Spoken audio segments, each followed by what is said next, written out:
প্রথমে আমার চারখানা সাবজেক্টের প্রথমে একটু ইংরেজি কথা বলে নিই।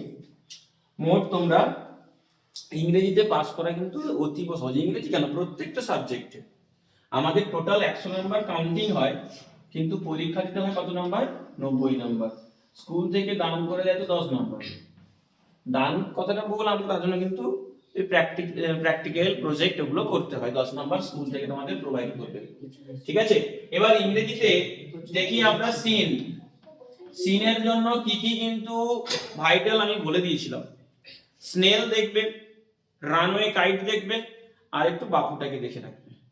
ঠিক আছে, প্যারাগ্রাফটা হালকা হালকা করে দেখে রাখতে পারো। এই চারখানা একটু ভালো করে প্র্যাকটিস করো। বাকিগুলো স্যার বাকিগুলো বললেন না যে পড়বো না, এরকম কিন্তু করবে না। কি বললাম বুঝতে পেরেছো? বাকিগুলো পড়তে হবে, কিন্তু সেগুলো লাইটলি। যারা একদম কিছুই করনি আমি বলবো তাদেরকে এই চারখানা জিনিস সিনে করে যাও। সিনে থাকবে 20 নাম্বার। ঠিক আছে, সিনে থাকবে 20 নাম্বার, একদম অনায়াসে করতে পারবে। লাইন দেখে আগে প্রশ্নের বাংলাটা বুঝে নাও, প্রশ্নের বাংলা বুঝে লাইন থেকে প্রশ্ন খুঁজে লেখো। এবার আনসিন যদি আসি আমরা, আনসিন থাকে কত নাম্বার বলতো? সেও 20 নাম্বার। ঠিক আছে, 20 20 40 নাকি? 30 নাম্বার থেকে রাইটিং, রাইটিং 30 নাম্বার। 30 নাম্বারের মধ্যে কিন্তু আমি 20 নাম্বার বলে দিয়েছি যে পড়ে গেছে 20 নাম্বার। এবং রাইটিং যেটা লিখিয়ে দিয়েছি একটা পয়েন্টে একটা স্ট্র্যাটেজিতে যা লিখেছি সেটাই লেখো, মাঝখানে এক দু লাইন শুধু পুট করো। আচ্ছা, রাইটিং এ 30 নাম্বারের 20 নাম্বার অনায়াসে বলেছি। একটা হচ্ছে নোটিশ, অবশ্যই পড়েছে, যার জন্য আমি স্ট্রাকচার দিয়েছি। একটা স্ট্রাকচারে কিন্তু যাই নোটিশ আসুক না কেন তাই লিখতে পারবো, শুধু মাঝখানে শুধু একটু ইনপুট করতে হবে। এবার বলতে চান আমি তাও পারবো না, আমি তাও বলছি যেইটা মনে আছে সেইটা লিখে দাও নোটিশে। যেই স্ট্রাকচারটা করেছি একটা স্ট্রাকচার, সেই একটা স্ট্রাকচারই লিখে দিয়েছো। তারপরে লেটার টু ফ্রেন্ড, ঠিক আছে, এটা আসবে। এই দুখানা জিনিস। আর এখানে আসতে পারে প্যারাগ্রাফ অথবা বায়োগ্রাফি। যদি প্যারাগ্রাফ আসবে সেটা বানিয়ে লিখতে হবে, যদি বায়োগ্রাফি আসে তার জন্য স্ট্র্যাটেজি বলে রাখছি। যেই মহান মানুষের জন্য বায়োগ্রাফি আসুক না কেন তার ডিটেলস নিশ্চয়ই ওপরে দেওয়া থাকবে এবং দেওয়া থাকবেই। সেখান থেকে এবার যে সমস্ত মহান মানুষের নাম সেখানে আসবে তাদের সম্পর্কে আমরা কিছু না কিছু জানি, কয়েকটা লাইন তার সম্পর্কে লিখে দাও করে, যে সে কেমন, আমাদের জন্য কি করেছে, বা কিভাবে আমরা তাকে চিনি। এই পয়েন্টগুলো সেখানে তোমাকে ইনপুট করতে হবে। ইনপুট করলে, ইনপুট করার পর দেখতে পাবে সেখানটায় তার জন্মের তারিখ রয়েছে, দিয়ে দাও জন্মের তারিখ, ডেট অফ বার্থ, বা হি ওয়াজ বর্ন কিংবা সি ওয়াজ বর্ন, তার ডেট অফ বার্থ দাও। অ্যাড লিখে দাও তার জায়গার নাম, তার বাবা মার নামও নিশ্চয়ই দেওয়া থাকবে, সেটা লিখে দাও। তারপরে সে জীবনে কি করেছে বা তাকে কিভাবে আমরা চিনেছি সেটাকে দিয়ে দাও। সেগুলো কিন্তু সব সেখানে থাকবে, সমস্ত জিনিস সেখানে থাকবে, সেখানে কিন্তু তুলে একটু লিখতে হবে।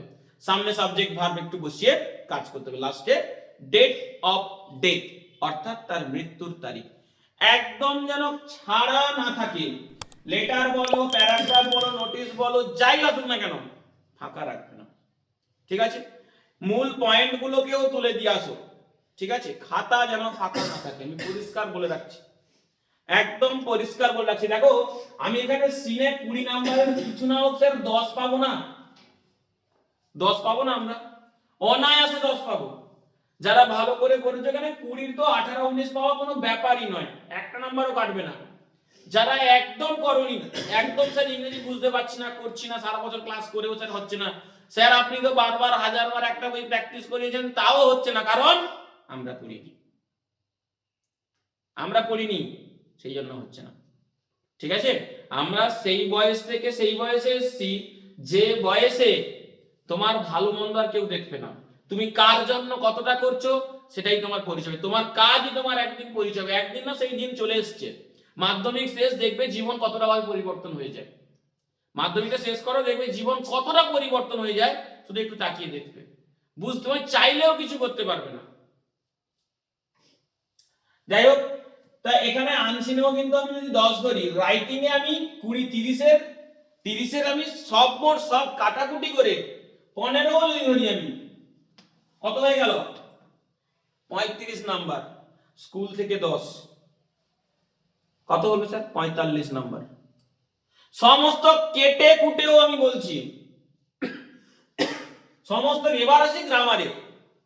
স্যার গ্রামার ক্লাস সপ্তাহে একদিন আলাদা করে করিয়েছি পাঠ করে, তাও করোনি। ন্যারেশন ভয়েস এত সহজ করে 1 মিনিট লাইনে একটা লাইনে করানো হয়েছে, তাও প্র্যাকটিস করোনি। আমি একবার দেখিয়ে দেবো, দেখে নিবে একবার। তার বাদে যদি গ্রামারে আসে, গ্রামারে সব থেকে বেশি নাম্বার যেখানে কাটে সেটা হচ্ছে ফাইন্ড আউট দ্য ওয়ার্ড। ওই যে ওয়ার্ড গুলোকে একই অর্থ সিমিলার অ্যান্সার সে যে টেক্সট থেকে বের করতে বলে, আনসিন থেকে, ওই জায়গায় কিন্তু বেশি করে নাম্বারটা যায়।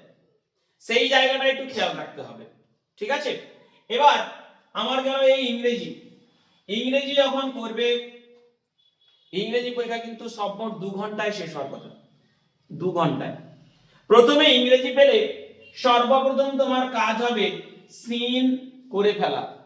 সিন করে ফেলার পরে আনসিনে দেখলে যদি একটু খটমটে ভাব রয়েছে, সোজা চলে যাও একদম নোটিশ আর লেটার লিখে এসো, কারণ আমাদের পুরো রেডি আছে, একদম রেডি যাবে। সেখানে একদম ব্রহ্মাস্ত্র প্রয়োগ করবে, একটা দিয়েছি ওটাতেই যথেষ্ট। তাহলে নোটিশ আর লেটার সেখানটায় করে ফেললে, এবার আনসিনে সময় দাও, নাকি আনসিনে সময় শেষ হওয়ার পরে তারপরে যাও গ্রামারে, কারণ গ্রামার করতে গিয়ে কিন্তু মাথা এদিক ওদিক হবে, ঠিক আছে? তাহলে তোমাদের কিন্তু আগেই সহজ জিনিসগুলোকে করে ফেলতে হবে। প্রশ্ন পাওয়ার পর পুরো প্রশ্ন করবে না, সবাই বলে দেখবে প্রশ্ন পেলে আগে সব প্রশ্ন দেখে নাও। আমি না বলবো কেন? কারণ কারণ হচ্ছে আমি আমার লাইফে যেটা আমি ইউটিলাইজ করেছি, আমি আমার ছাত্র জীবনে যেটা ইউটিলাইজ করেছি, প্রশ্ন পেয়ে যখন পুরো প্রশ্ন পড়বে, সব প্রশ্ন তুমি যখন জানবে না কিংবা পড়ে গেছিলে ভুলে গেছো, দেখবে সেই প্রশ্নটা ভাবতে ভাবতে বাকি প্রশ্ন ভুলতে লাগবে। এটা আমার সঙ্গে হয়েছে। আমি সেই কারণে আমি আমার এক্সপিরিয়েন্সের কিছু, তুমি তোমার মতো চলো, আমি না বলবো না, কিন্তু আমি বলবো এটা করলে খুব ভালো হবে। কি বলছি বুঝতে পারছো? ইঁদুর জানো তো, ইঁদুর চেনো তো? ইঁদুর যদি ঘর থেকে ধান বস্তা কেটে নেয়, চাল বস্তা কেটে নেয়, আলু পেঁয়াজ এগুলো নিয়ে চলে যায়, তাকে আমরা কি বলবো? চোরই তো বলবো, নাকি?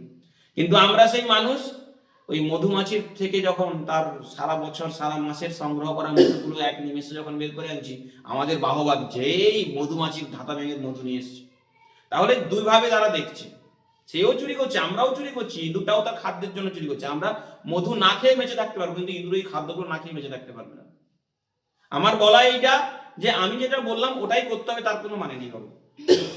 একটা লেখক আর একটা লেখককে কোনোদিন ফলো করেনি, সে তার মতো তার প্রতিভাকে প্রতিষ্ঠিত করেছে। আমি আমার এক্সপিরিয়েন্স বললাম, বাকিটা তোমার উপর ডিপেন্ড করে তুমি কি করবে। কিন্তু আমার মনে হয় এটাই করলে ভালো হবে যে পুরো প্রশ্ন পড়বার দরকার নেই।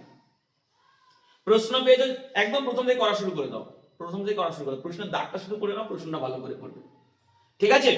এই গেল ইংরেজি, এইভাবে করবে ইংরেজি।